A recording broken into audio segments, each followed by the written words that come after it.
Greetings, Ohio Valley. This is Dan Lima with OSU Extension from Belmont County. And this is Karen Cox from WVU Extension in Ohio County. Thanks for tuning in to Extension Calling, your source for research-based information for the farm, garden, and home.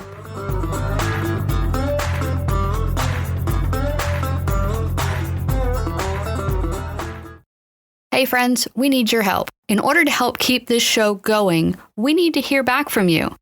Please take some time and check out our evaluation.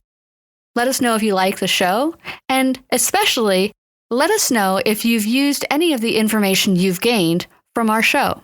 Once again, you can reach you can call Karen at 304-234-3673. That's 304-234-3673. Or you can reach Dan at 740-695-1455. That's 740-695-1455. Greetings, Karen. Hey, Dan. We are in a hot July start. Hopefully everybody had a nice 4th of July, stayed safe, and the heat is on. Yeah, and you know what else is on? The impact of not controlling diseases in your orchard at bud break. Yeah, well, that takes a lot more words than just one.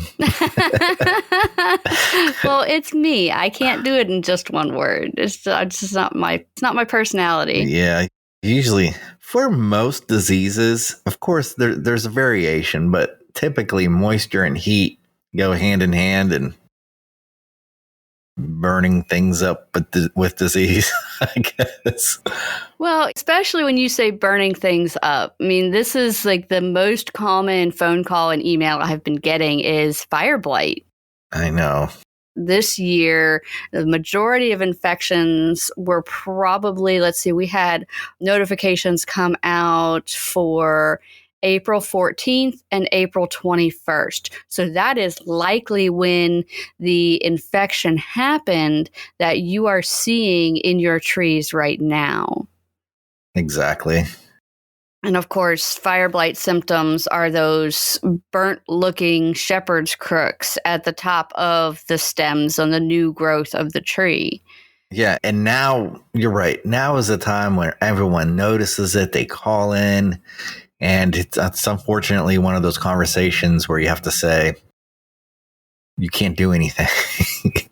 It's a little too late for that, but I would recommend you write a date on your calendar, and this is what you have to do. It's just something that happens early in the season, and I'm sure we're going to get into the details in a minute, but Fireblight, fire is a kind of a scary word in itself, and blight is the other scary word. Truth, yeah. And it just causes the branch to look like it's been burnt.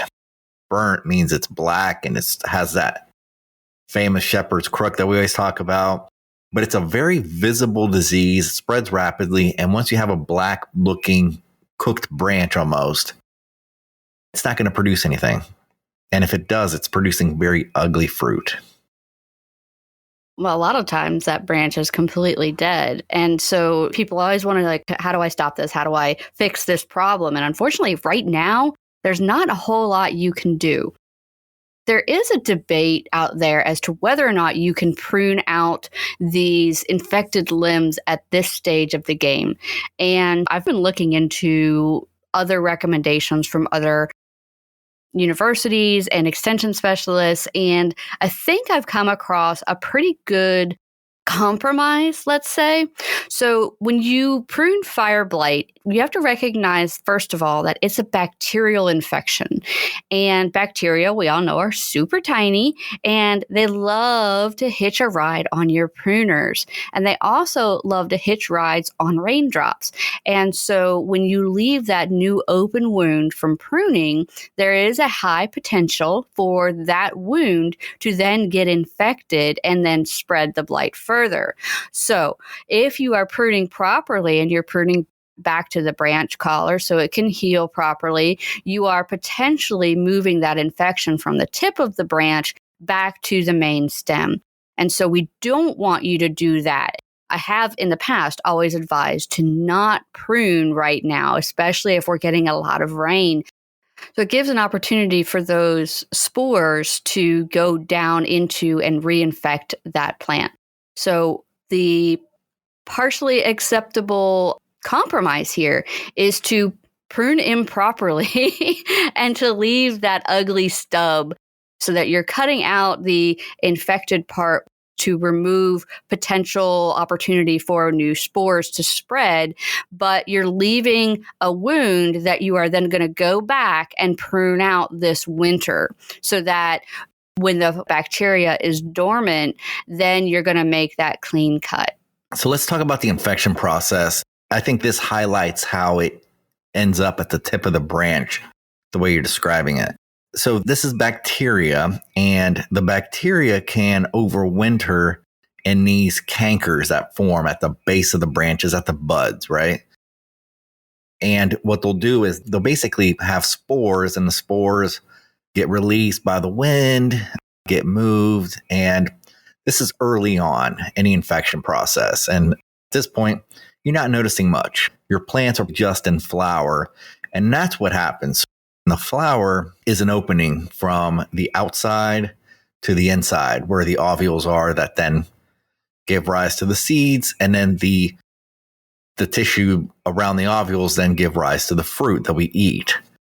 But for pollination to occur, it has to be open to the outside, and basically the bacterial spore works similar to pollen in this case, where they get into wounds and they get into the flower many times. And these spores will just work their way in. They won't do much. The flower will get pollinated. The flower will senesce. And the problem now is that bacterial spore is housed inside the fruit tissue of that plant that's attached to the vascular system, and it thrives, it starts reproducing, the flower senesces, and the fruit starts developing. Then the bacteria starts taking off as the temperatures go up, which is around, June, July timeframe. And that's when people notice that this nasty disease with all this ooze is just burning the branch from the tip all the way back. And that ooze is also full of bacteria in this case, not just the spores, but the active bacteria.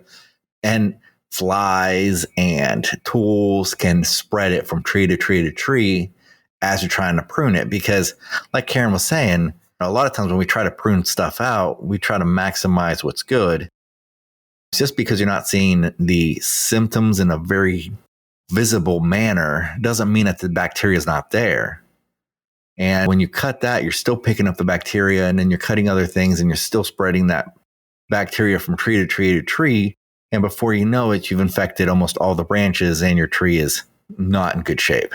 Right. Yeah. Once you start seeing those cankers on the main stem of the tree, it's best to just remove the tree at that point, because you're not going to be able to save it from this disease at that point. And this tree then can spread the infection to other trees in the orchard. So it's really important to take care of this disease as soon as you see it. So as soon as you see, and we call them strikes, as soon as you see a strike where it's got that decayed look or that burnt look, you'll want to prune them out. But again, you're going to make sure that you're pruning them out, leaving an ugly stub. So you're not cutting it back to the branch collar. You're leaving a section to cut off like 2 to 3 inches.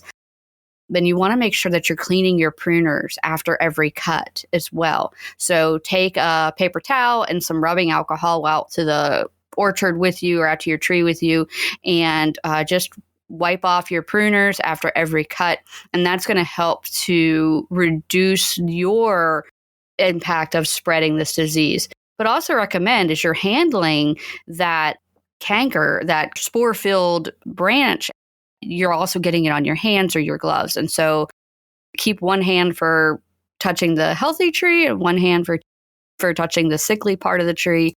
Anything you can do to help reduce reinfecting the parts that you're leaving behind. Yeah. So again, Fireblight's bacterial, right? So when we're talking about cleaning bacteria, rubbing alcohol is usually what we use to sterilize tools and countertops, right? So that's the thought process. I mean, a lot of the fungicides, unless they have a very broad type categorization of mode of action, the fungicide won't kill the bacteria that is the Fireblight. So we'll get into a little bit more of that, as we go. But once you see it, it's usually too late to spray for the fungicide. And in this case, it's a bacteria. So when you're spraying fungicide on the bacteria, chances are you're doing nothing. But you can't prevent it from getting worse by sterilizing your tools in between cuts when you want to prune things out. So, we just talked about, I guess, when it's the worst time to prune, and it's also when it's the most visible. And it's the worst because it's the most easily spread. But yeah, the best time to prune a disease out of your orchard, something like Fireblight, is when the plant's dormant. So you've already seen that shepherd's crook. It'll be visible next year when the plant's dormant. At that point, the bacterial's in spore form. And if you cut out away from the infected area further down, chances are you're not going to be contaminating your tools as easily. The plants aren't going to be as receptive to the bacteria when they're dormant. So we're talking about February, March timeframe. And then you're able to kind of get ahead of it then before you even see any symptoms. So that's why it's kind of a difficult disease to manage. And this is why when calls come June, July, they're just a little bit harder to work with somebody that really wants to act when they see the problem. Right. And you want to make sure, if you are taking action now, watch the weather report. In some parts of our listening area, rain has not been a big thing, right? You've been very dry. And so therefore the risk of infection is less. So now high humidity levels can allow this bacteria to infect. But if you have rain, obviously you do not want to be pruning at that time. So watch your weather report and make sure that it's going to be dry for the next couple of days, just to give your tree a chance to seal over that open wound a little bit more in that dry weather. And so like what Dan was talking about, when you're pruning in the wintertime, if the bacteria is... Well, late winter, early spring. Yeah. So when you're supposed to be pruning your orchard, when you're looking at like January, February, before any growth is starting to occur, your tree is, we want to say sleeping, but they're actually still fairly active in the root zone and in closing wounds and things like that. They just don't have any leaves on them. But when you're pruning in the winter or in the early spring, you want to make sure that you cut back 8 to 12 inches below the last visible symptoms. And so as you're going through and you're taking out some of those parts that you just want to get rid of because you feel like you need to do something, make sure that you are marking those. Either use some white spray paint or something else that is showing you where you made your cut so that you can come back and keep going backwards into the tree. You can look at the end of the stub to see if there's any discolorations. If you see that, keep cutting back, because that is your last visible symptom. And then you don't want to leave this stuff right up next to the tree, because if there's a wound on the base of the tree from a weed eater being bumped with a mower or a mouse or whatever, that is an opening where this bacteria could get in. So on a large scale orchard, you can toss the pruning into the middle row, allow them to dry thoroughly, and then mow them in. But in a small backyard orchard, I would say just bag them and throw them away. That's right. So let's say you don't want to be pruning, out there. You don't want to be managing this disease too much. Well, there are some cultural options that you can take. Cultural options means varieties that have a range of resistances to certain diseases, in this case, Fireblight. So some of the most highly susceptible apple varieties to Fireblight, things like Fuji, Gala is another famous one, Granny Smith, the Lodi, which is such a good apple, which should be soon one of the first apples to mature, also very highly susceptible to Fireblight. Ginger Gold, Yellow Transparent, some of the more common varieties that we know are resistant, moderately resistant, I should say. And resistant doesn't mean that it won't get it. It just means that it's not as susceptible. So if the conditions are just overwhelmingly conducive to the disease, it can overpower the resistance that it has. So nothing's 100% when we talk about disease management.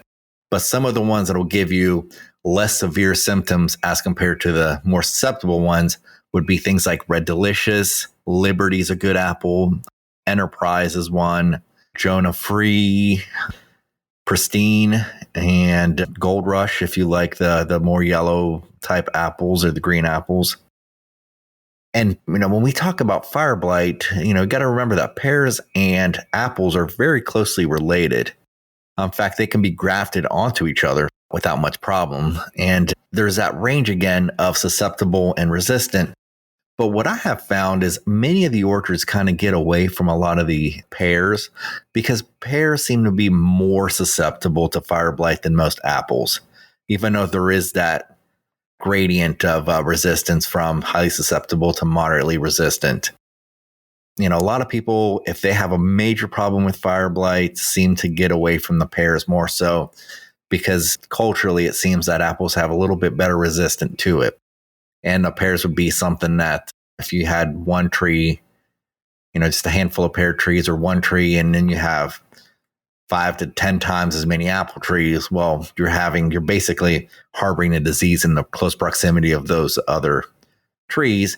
And then, you're kind of mitigating this problem by removing the pear tree in most cases. That's what I've seen, at least in a lot of orchards. That seems to be the route they're taking. But cultural resistance from varieties are usually the best way to deal with things like that, or it's a major help.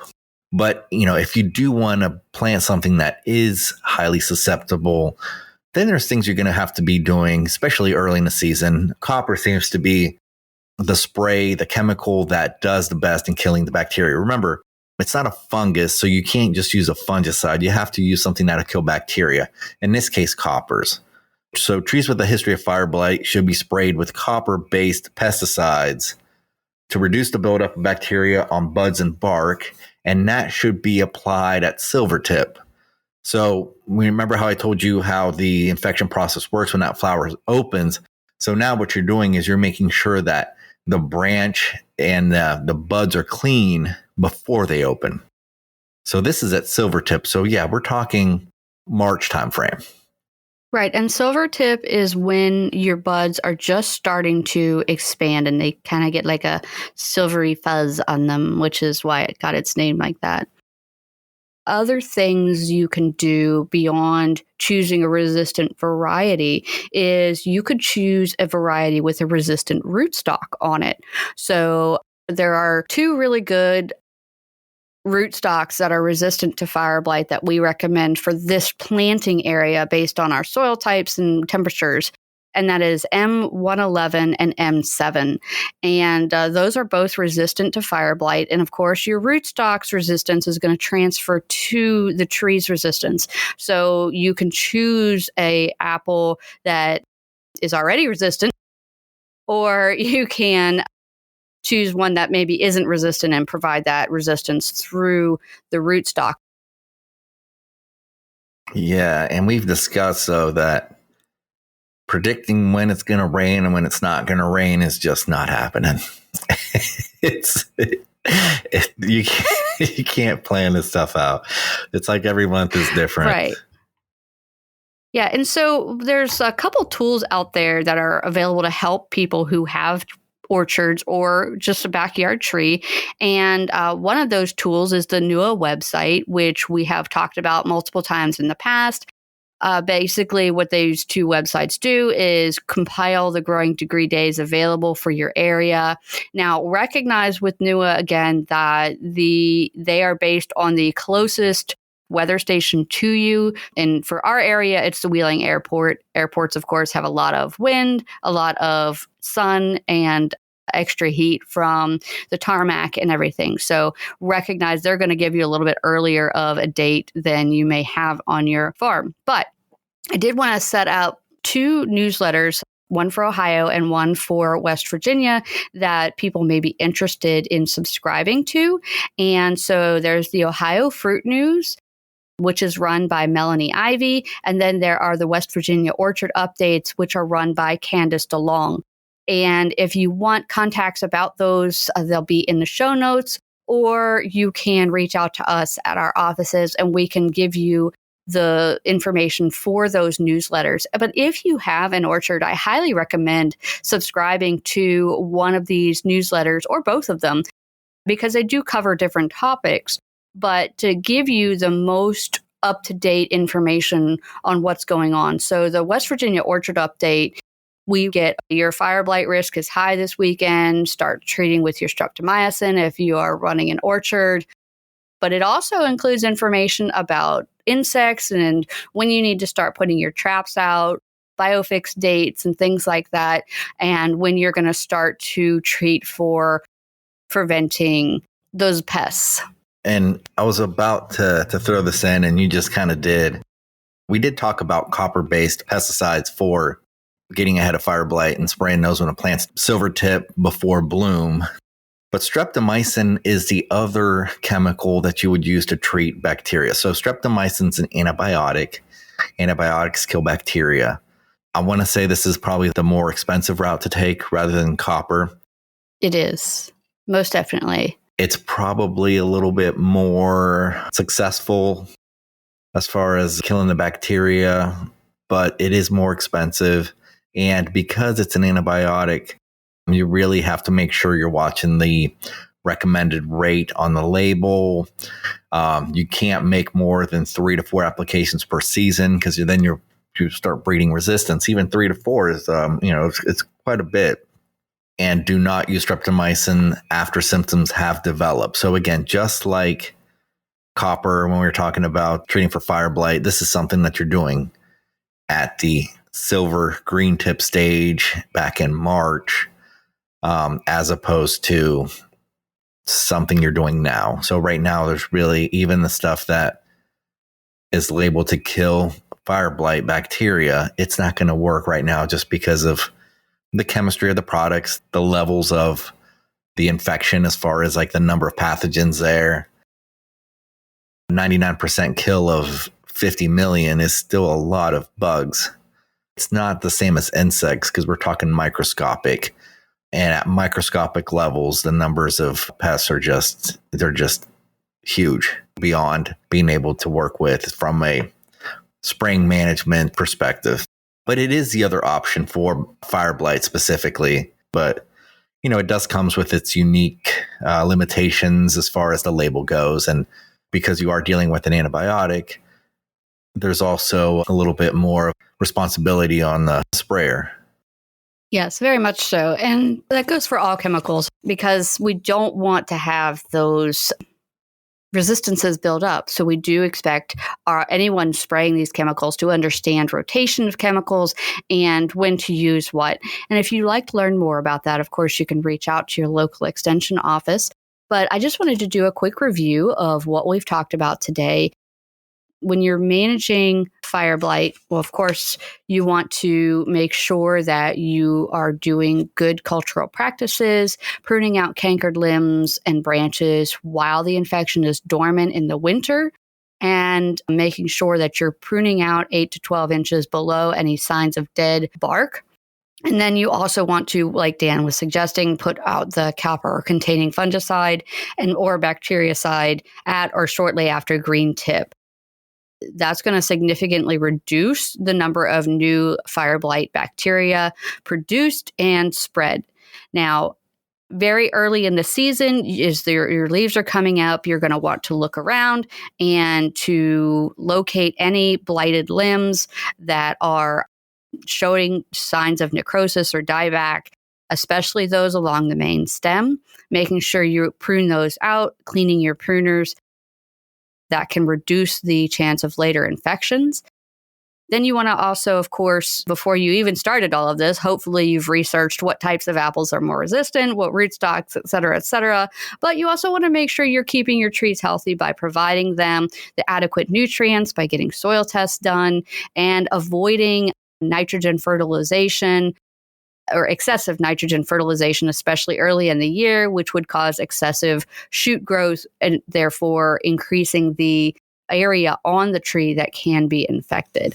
And finally, the last potential step is chemical control. So after you've done everything else to make sure your trees are healthy, you've chosen the right trees, you've pruned them properly, then you're looking at your chemical control, where you could be looking at streptomycin, but there's also another product, Apogee, which is prohexadione calcium, and that can be mixed with the antibiotic during late bloom when your active shoot growth is 1 to 3 inches long. And we have a lot of great handouts on Fireblight management, and you can just reach out to us at our offices or look online. Whenever you're searching for references for these types of things, always put site.edu, and that will direct you towards a research-based publication instead of someone who is trying to sell you a product.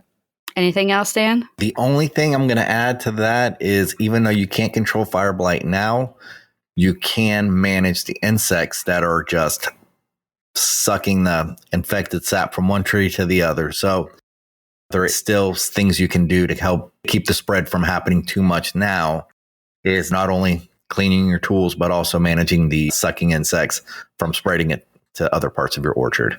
Yeah, those sucking insects. Got to manage those. All right, all. Thanks for listening. We'll catch you next week. Thanks for listening to Extension Calling. This show is a collaboration between OSU Belmont County Extension Educator Dan Lima and WVU Ohio County Extension Agent Karen Cox. If you'd like a transcript of this show, contact us at the office. Also, let us know if you enjoy the show by ranking us on your podcast app.